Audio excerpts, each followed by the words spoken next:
আমি খুব শক্তিশালীভাবে বলতে চাই, জোরালোভাবে বলতে চাই, যে কোনো ভাবে হোক না ভোটকে জয়ী করতে হবে দেশকে বাঁচাতে হলে।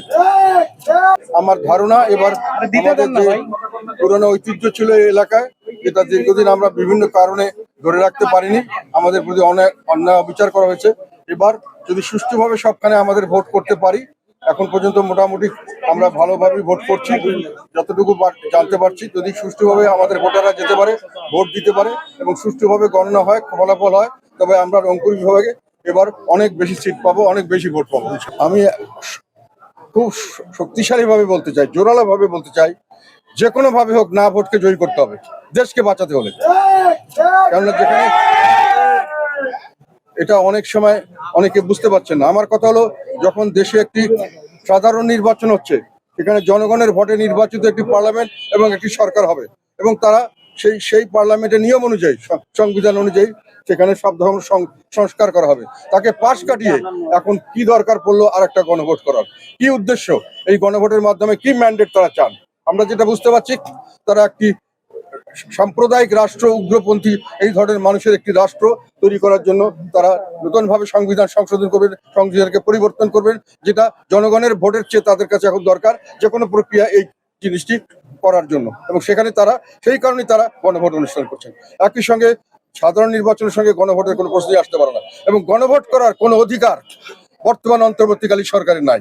কোনো কেয়ারটেকার বা অন্তর্বর্তীকালীন সরকার কখনোই কোনো গণভোট ডাকতে পারে না। একটি নির্বাচিত সরকারই শুধু গণভোট করতে পারে, একটি নির্বাচিত সংসদই শুধু যে কোনো সংস্কার করতে পারে আইনগতভাবে। কাজে এই সমস্ত কাজ আমি মনে করছি বেআইনি না। আমার ধারণা এগুলো একদিন প্রমাণ হবে যে এগুলো দেশদ্রোহিতা। আমাদের দেশকে তাদের চরিত্র নষ্ট শেষ করে দিয়ে একটি জঙ্গি ধরনের রাষ্ট্র করা, যেখানে মহিলারা কাজ করতে পারবে না। আজকে শুনলাম যেখানে মহিলাদের কাজ করলে তাদেরকে খারাপভাবে চিহ্নিত করা হচ্ছে, তাদেরকে রাস্তা পথে কাজ করতে দিবে না, তাদেরকে কোনোখানে স্বাভাবিক লাইফ লিড করতে দেওয়া হবে না। এই ধরনের বক্তব্য যেখান থেকে আসতেছে, সেই ধরনের দেশ আমরা গঠন করার জন্য তারা একটি নতুন বাহানা নিয়েছেন, এই গণভোটের নামে একটা ম্যান্ডেট নিতে যাচ্ছেন। এবং তারা শক্তি প্রদর্শন করছেন, বিভিন্ন জায়গায় ভয়ভীতি প্রদর্শন করছেন, এবং এই মব তৈরি করে একেবারে সম্পূর্ণ পরিকল্পিতভাবে মানুষকে হত্যা করছেন, মানুষের ব্যবসা প্রতিষ্ঠান ধ্বংস করছে, মিল ফ্যাক্টরি ধ্বংস করছে, তাদেরকে শুধু হুমকি দিয়ে তাদের মাধ্যমে তাদের নিজের পছন্দ মতো দেশ তৈরি করার জন্য। এই কারণে আমি বলতে চাই, দেশবাসীকে আমি সাবধান করে দিতে চাই, আপনার দেশকে, বাংলাদেশ যেরকম দেশ, যেখানে আমরা সহনশীল একটি জাতি, আমরা পুরুষ মহিলা আমরা একসাথে সব রকম কাজ করি, মহিলারা এখানে এক সমান সব ধরনের ক্ষেত্রে সমান অধিকার লাভ করেন, এবং আমরা একই সঙ্গে আমরা একদম মুসলমান হিসাবে সব ধরনের, আমরা মুসলমান হিসাবে অন্তর থেকে আমরা একটা মুসলমান হিসেবে আমরা নিজেকে সবসময় চর্চা করি। বাংলাদেশের মানুষ একই সময় যেমন ধার্মিক, সেই সঙ্গে একই সঙ্গে সহানুভূতিশীল একটি অসাম্প্রদায়িক চেতনার লালন করে। আমরা একই সঙ্গে কাজ করি, পুরুষ মহিলা একই সঙ্গে সমানভাবে সবাই আমরা ঘুরে বেড়াই, আমাদের খেলাধুলা সবকিছুতেই আমাদের মহিলা থাকে।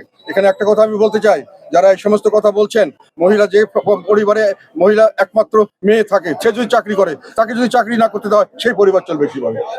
অনেক ক্ষেত্রে আছে, অনেক ক্ষেত্রেই যেটা আমি মনে করি তাদের এই ধরনের দাবি দাবা, যে মহিলারা কাজ করলে খারাপ হবে, মহিলার কাজ করে সমাজ নষ্ট হবে, এই ধরনের কথা তারা কোনখান থেকে পেলেন? আমাদের ইসলামে কি এরকম কোনো কথা আছে?